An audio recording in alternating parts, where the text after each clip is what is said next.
Hello and welcome.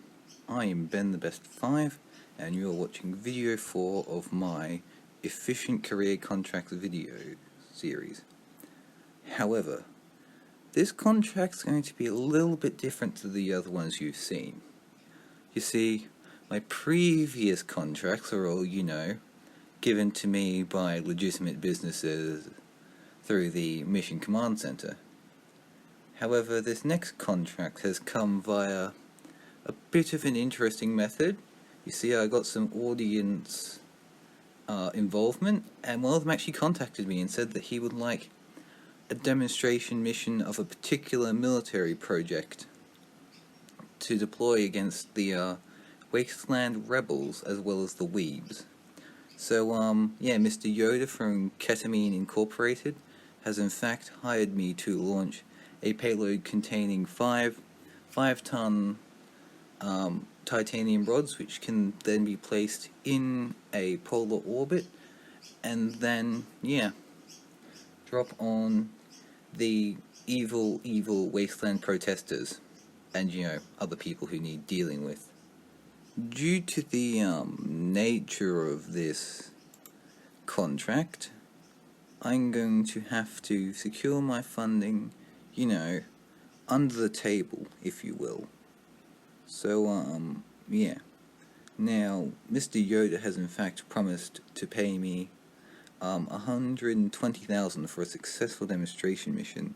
So, nothing suspicious going on here.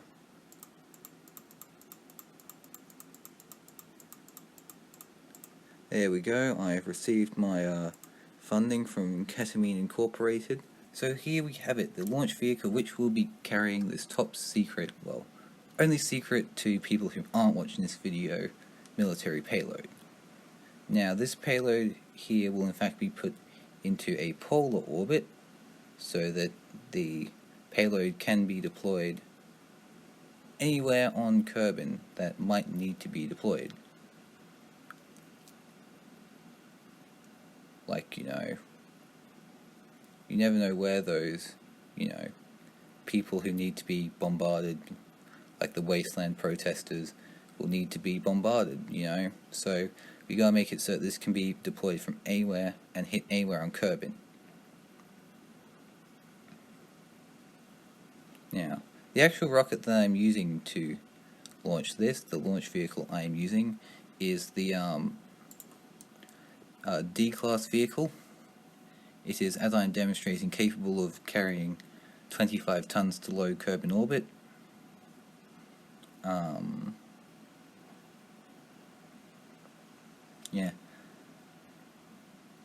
Also, the lower stage of this vehicle will be recovered.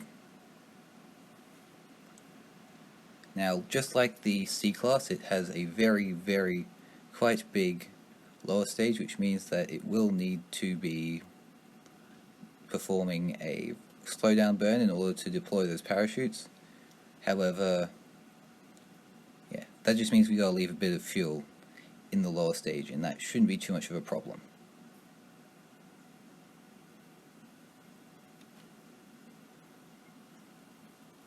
We need about 100 and we've got about 100. Now, I'm not going to stage it quite yet, just because it's undergoing a lot of dynamic forces, and staging while it's doing that is not always the greatest of ideas.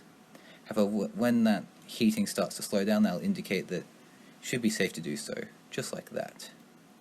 There we go. Now, I'm going to set up a maneuver node to put us in a polar orbit of Kerbin.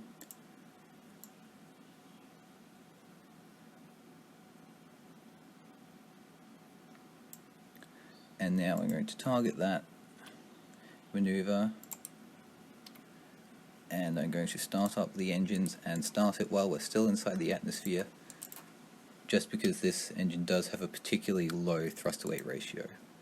We're also out of the thickest part of the atmosphere, so we can deploy the fairing and also deploy the solar panels. Now, normally this upper stage wouldn't have solar panels attached to it. However, due to the nature of this mission, this upper stage here will actually act as the launch platform of the orbital rods, so when it's time for them to be deployed, this stage will actually perform a quick retrograde burn and then put the rods on a suborbital trajectory targeting the area which we want to hit, and then it itself will also undergo a re-entry, get destroyed, leak fuel everywhere, and after the rods land on the target, the leaking fuel will also, rain down on the targets to make sure there's no survivors, This weapon has to be really, really, really good at what it does. However, the stage, if it was to just stay up in orbit, it would run out of fuel, which is not what we want. So as a result, I am giving it, some solar panels so that it can stay, fueled up with electric fuel or just electricity, and be deployed.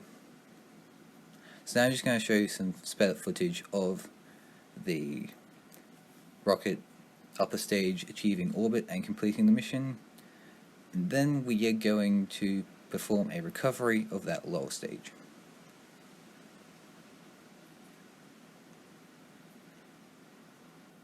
Alrighty, we are just confirming an orbit now, and those 25 tons of rods are now up in Kerbin orbit, and now it's time to recover the lower stage. I also made sure that they had enough fuel that it could be, deorbited and land wherever we wanted to.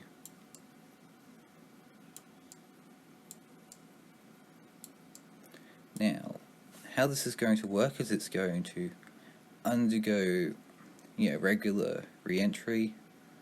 However, towards the end of it, I'm going to fire up those engines and use that last little bit of fuel to slow it down, then deploy the parachutes just like seen in the previous video.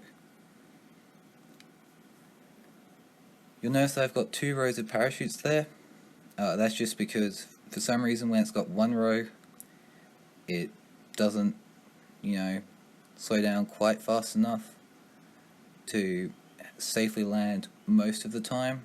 Like, it can still do it with 1 row, but sometimes it just fails, so I just add the 2nd row, and then magically it has a 100% successful recovery rate with 2 rows, so I just add a 2nd row of parachutes.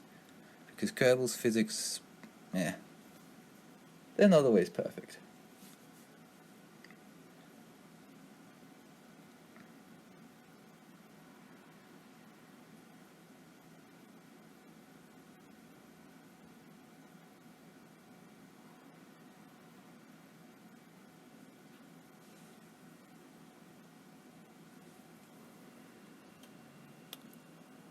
Alrighty, we are quite low in the atmosphere now, so I'm going to perform that slowdown burn now to help slow down the vehicle.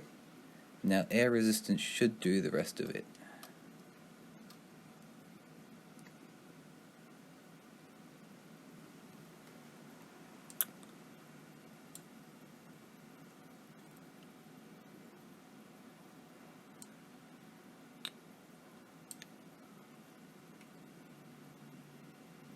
Except that it won't. Perhaps I didn't leave enough fuel for that slowdown burn. Oh well, you don't always get a booster recovery, as SpaceX has learned the hard way, so the main payload has still been successfully put in orbit. So yes, mission successful. Mission successful. It would have been nice if the secondary mission was successful. However, that's not always possible. Sometimes we make mistakes, but that's okay.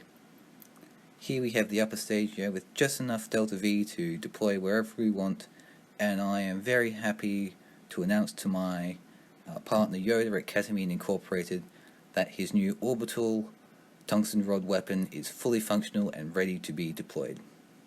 Thank you for watching. I am Benjamin, Ben the Best 5. Please like, subscribe, comment. Thank you for the view, support, it really helps. I appreciate it, and thank you.